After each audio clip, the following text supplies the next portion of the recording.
मस्त मजेत आहात ना? मी सुद्धा मस्त आणि मजेत आहे. स्वागत आहे तुमचं कोमल सचिन ब्लॉग चॅनल मध्ये. काय मी मजेत नाही, मला बरं नाही. काय झालंय? कसे बघा मजा मस्करी करते.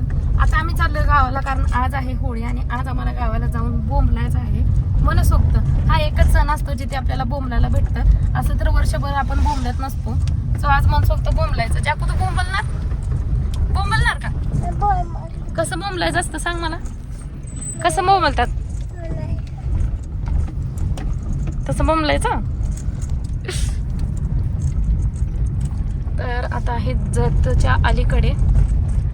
घरूनच मला लॉग शूट करायचं होतं पण लक्षातच नाही. सो आता लक्षात आले तर शूट करायला घेतलाय. संध्याकाळ झाली बघा, आता 6:17 झालेत.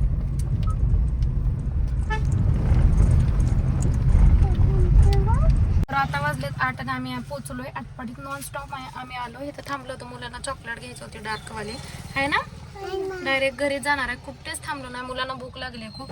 सो घरून मी थालीपीठ आणली होती, ती मुलांनी खाल्ली. पण त्यांना चॉकलेट पण हवंय म्हणून डार्क चॉकलेट आणायला गेले, आता येतील.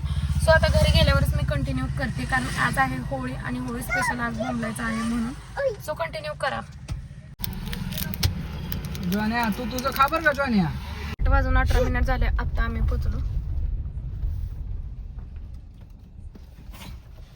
तर आम्ही घरी पोचलो. इथे मी करायला लागले भजी. सासूबाईंनी सगळं ऑलरेडी केले बरं का. पोळ्या वगैरे केल्या, आमटी बनवले तिकडे आणि नैवेद्य पण बनवलाय होळीचा. म्हटलं मी भजी करते. सो इथे भजी करायचं चालू आहे बघा.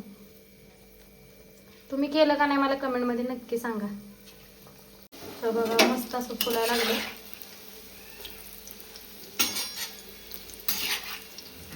चटणी थोडीशीच घातली कारण मुलांना पण आवडतात ना म्हणून.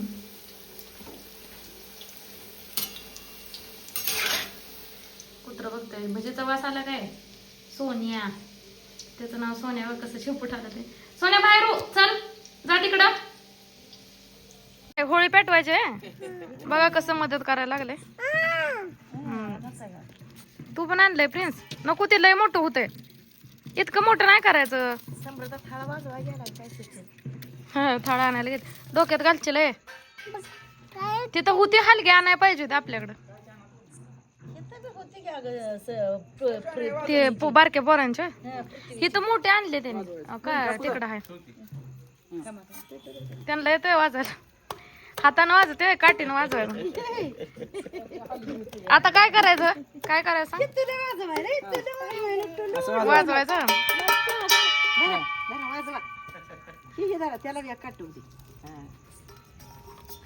हीच होती केलाय ना.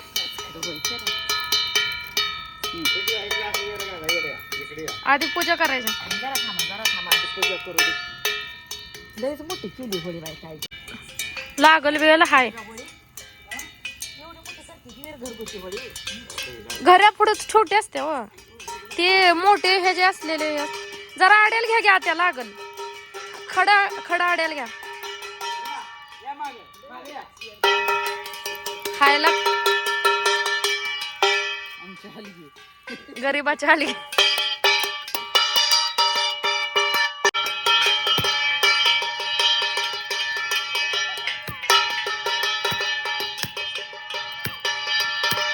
बस बस, डोकं दुखायला लागलं आता. यांना म्हणलं बस, डोकं दुखायला लागलं. चला बोंबला आता.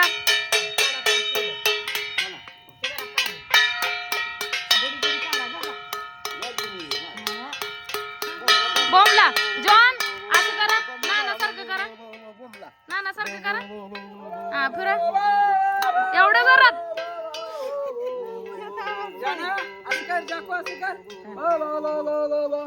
नको तेव्हा बोंबलत बसते ते, पाहिजे तेव्हा बोंबलत नाही. कणकीचा इचू वगैरे करून ह्यात घातलाय. त्याचं कारण हेच असतं की वर्षभर आपल्या घराला च्या आजूबाजू ते निघू नये म्हणून ह्या होळीच्या ह्याच्यात टाकलं जाते. आ काय मग कसं आहे म्हणजे आपल्या आयुष्याला आपल्या ह्याला म्हणजे विषारी ते जळून जावं. मग साप इचू नाही आपले काय विंचू म्हणजे आपल्या मागे जी हे असते का नाही, पिढा, पिढा, ती पिढा, नष्ट होऊन ती जावं. नष्ट व्हावी म्हणून ते मग आगीत झालं टाकायचं त्याचं काय आणि त्याचं असतं. काय. विषारी साप येऊ नये, विषारी साप विंचू नाही येऊ नये. विषारी विंचू म्हणते मी विषारी घराच्या विंचू, तसं पण बाजूला- असतंय बारकेपणी नाही, मला नाही, सांगितलं होतं. नाही नाही चुकीचं आहे. हा तसं कमेंट करून तुम्ही सांगा नेमका ह्याचा अर्थ काय अरे, आहे. विंचू जर तुम्हाला म्हणजे माहित असलं तर इडा-पिडा बरं मागली सगळी जे सांगतील जाऊन कमेंट खा कमेंट मध्ये सांगतील काय आहे खरं आहे, हा. ए, ए, नको चला जेवण करायचं आता. चला मम्म खायचं.